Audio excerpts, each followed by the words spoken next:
والذین صبروا ابتغاء وجہ ربہم، اور وہ لوگ جو مصیبت میں صبر کرتے ہیں صرف اپنے رب کی رضا کی خاطر.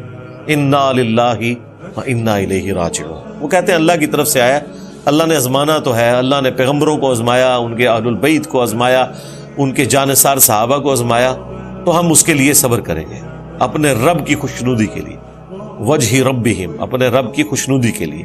وَأَقَامُوا الصَّلَاةَ، اور وہ نماز کو قائم کرتے ہیں. یعنی نماز جو پڑھنے کا حق ہے، وقت کے اندر پڑھنا، خشوع و خضوع سے پڑھنا، پھر اس کے اندر جو اللہ سے وعدے کیے ہیں ان کا خیال رکھتے ہوئے، حلال اور حرام کی تمیز کرتے ہوئے اپنی زندگی گزارنا. وَأَنفَقُوا مِمَّا رَزَقْنَاهُمْ، اور وہ خرچ بھی کرتے ہیں پھر اس رزق میں سے جو ہم نے ان کو دیا تھا.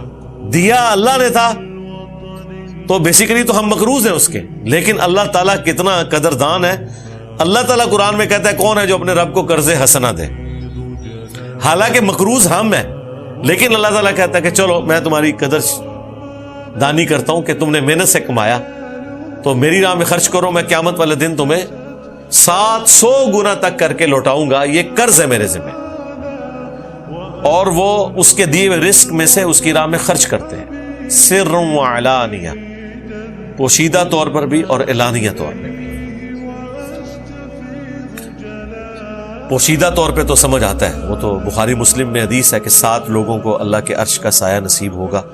ان میں سے ایک شخص وہ ہے کہ جو دائیں ہاتھ سے صدقہ کرے اور بائیں کو پتہ نہ چلے. یہ تو سمجھ آتا ہے کہ نیکیوں کو چھپانا یہ سمجھ آنے والی چیز ہے. اعلانیہ اللہ کی راہ میں خرچ کرنا، یہ کیسے نیکی ہو سکتی ہے؟